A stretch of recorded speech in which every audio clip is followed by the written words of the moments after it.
is the sound of the police. Welcome to Gummy Gaming. We are playing something that I bought the other day and thought, I know, I'll just play it for 5 minutes just to see what it's like and if it'll make a good video. 10 hours later, I hadn't stopped. So it's an addictive one. So I did spoil this for me, but I'll let the cutscenes play out as they are because they are really well voice acted and it's a really fun little game. You basically play this guy, Jack Boyd, who's like a 1950s cop, and then you're running a police department. But I'll show you more about it in a moment. Yesterday I turned 60, but I still take his advice. Not because I'm sentimental or want to keep the memory of my father alive. I just can't think of a better solution. To get away from all the demons that haunt Freeburg, I'd need to wear a blindfold 24/7. Plus, it's a good idea to act blind when talking to reporters. At least that's what my colleagues say. They're afraid of press conferences. But for me, it's more like a confessional. No matter what lies you tell, you're privately thinking the honest answers. It helps me remember who I am. The fact that I'll be reading all about it in the papers tomorrow is a small price to pay. Call it penance for the preacher. Okay, so we go into a courtroom press conference thing. And it's kind of a choose your dialogue thing. It's cool. I'm afraid of those answers my mind has given me. Not because I'm mad I'm losing my job. Though it's true, I'm mad as hell. Not because I subconsciously blame everyone else. Though I damn sure do blame them. And don't even ask me what my next move is. I can't imagine. But even that doesn't scare me. The worst thing is, I know I'm gonna have to do something. I'll be damned if I know how far I'll go. I may have a lot of vices, but predictability isn't one of them.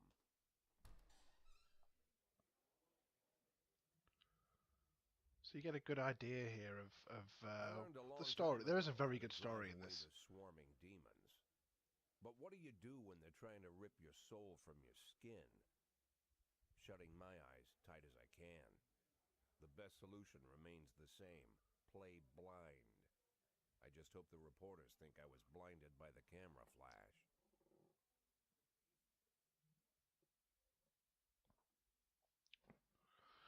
And the art style is so good.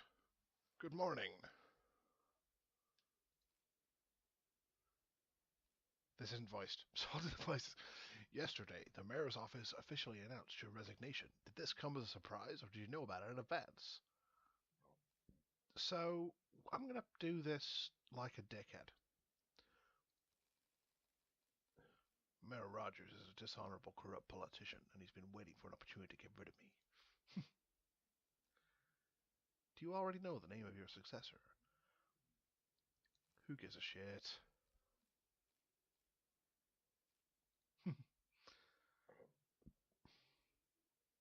After the recent corruption scandal, your deputy Francis Kendrick said he was looking forward to resigning. If the mayor offered him your position, would that change his mind? Again, who gives a shit? Although Kendrick was acquitted, many believe the police are cooperating with the mafia. Do you have anything to say about this? Bullshit. Maybe they're in cahoots with aliens. Do you think your personal relationship with the mayor could be the reason behind your retirement? You better ask him. Thank you. How's the back today, Mr. Boyd? Same as usual. How did the press conference go? You can read about it in the newspapers tomorrow. Don't let anyone in. Even Mr. Kendrick? Especially Mr. Kendrick.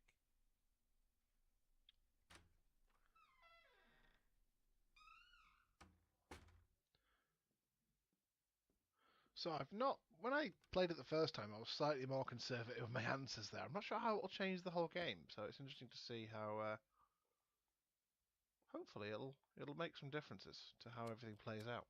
It's basically the opposite of everything I did before.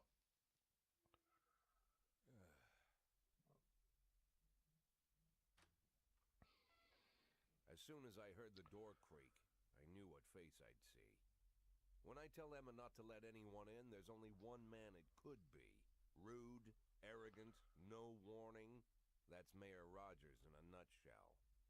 White summer shoes, white socks, white shorts, white polo shirt, and the white smile of a hungry shark. He's white. Mayor Rogers enters every room like he owns the place.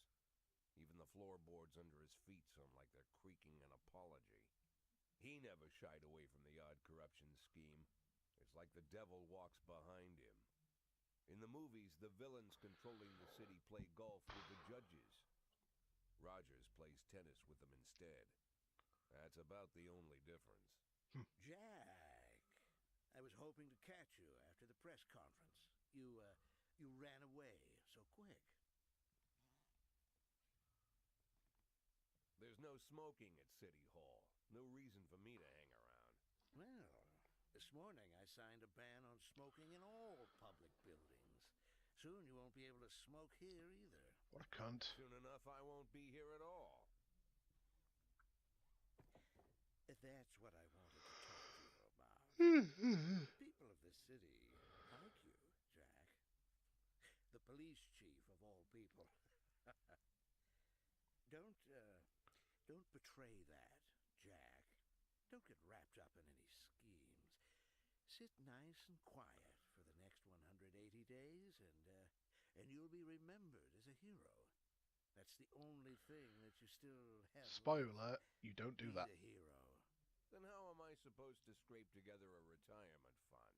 You had a million chances to secure a luxury pension, one that even I would have envied, although I've never set aside any money for myself. I'm not planning to retire anytime soon.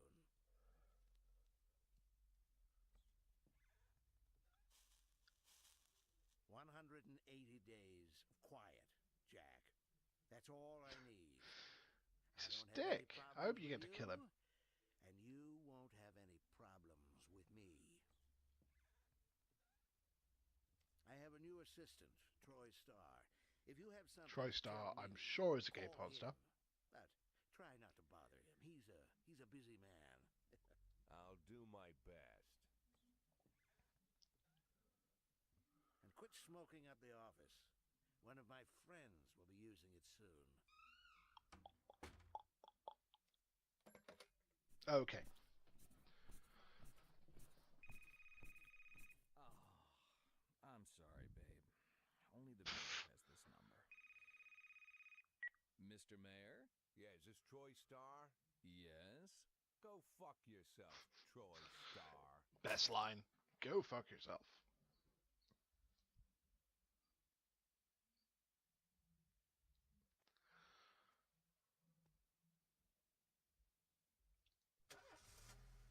Okay, so this is the game part of it. So you have two shifts in the department. Cops And don't use you have the a bunch of police guys. station cafeteria anymore. Oh shit, no, there's Some more. kind of stigma against sitting shoulder to It's a shoulder while with before you get to partners. play it. Everybody just takes snacks from the machines or grabs a meal and hammers it down in the corner like a vulture on a corpse. The main thing? Don't look into anyone's eyes. Could be construed as an invitation to sit together. The only people eating here are ghosts. Hmm. Oh, this is My Kendrick. deputy, Francis Kendrick. He recently became one of those ghosts. The subject of one of the most devastating corruption scandals in the history of Freeburg. No evidence to support the accusations, but everyone Tired. knows Kendrick's days are numbered. I need that file I asked for.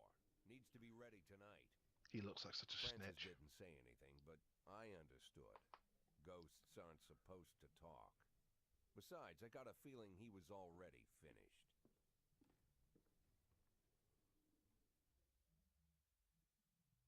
Okay, so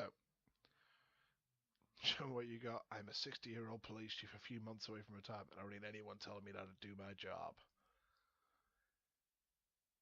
So these are our cops and our detectives. So we don't have much choice over them at the moment, although price is going to be a liability. So basically, the ranking they have, so So here I've got from 5 up to 250 is how efficient they are. So the less likely the more likely they are to succeed in the assignments you send them out on. If they're outmatched in the assignment you send them on, then they may die or let a civilian die, which is bad or good depending if you want to get rid of people. Sometimes you do want to get rid of people.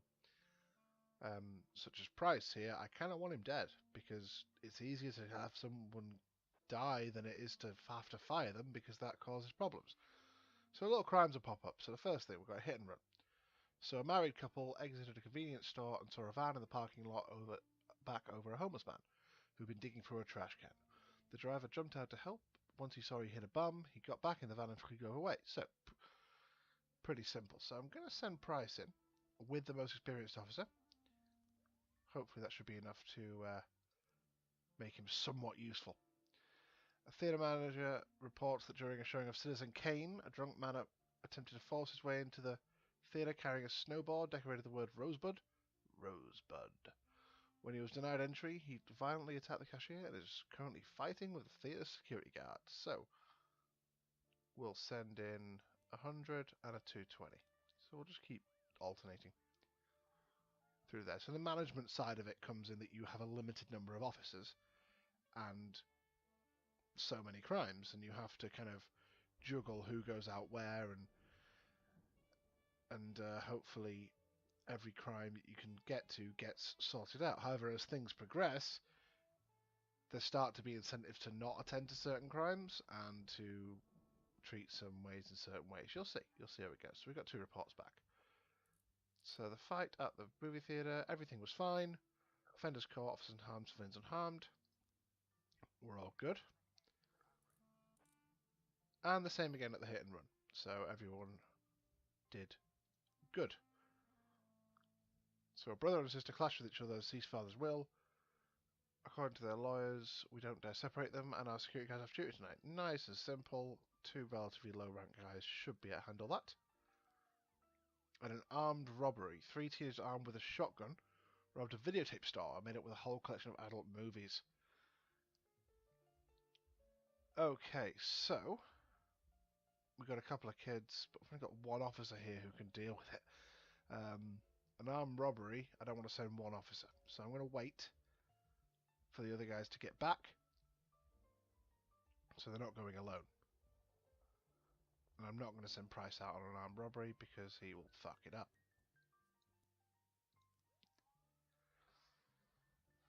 So you see how this works. You get the crimes up and you get a certain amount of time to respond. And the idea is everything is fine. Okay, so we've got 3 officers to send. So a passerby saw some teenagers attack an elderly musician. It's a street robbery in the ghetto. In the ghetto! And everything was fine at the fisticuffs. Golden baby child is born in the ghetto. So this is a good thing. So this is what happens sometimes with more complicated crimes. So the vehicle in question is parked right outside the Brown residence. Sounds of moaning and loud laughter can be heard through the living room window.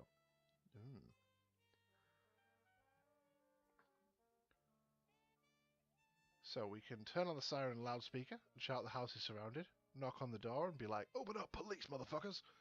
Sneak into the house through open window. I think we're going to go with the direct approach. So, police, motherfuckers. And everything was fine. So sometimes you can take one of those options and it'll be like, everyone's dead. And I believe it's kind of random.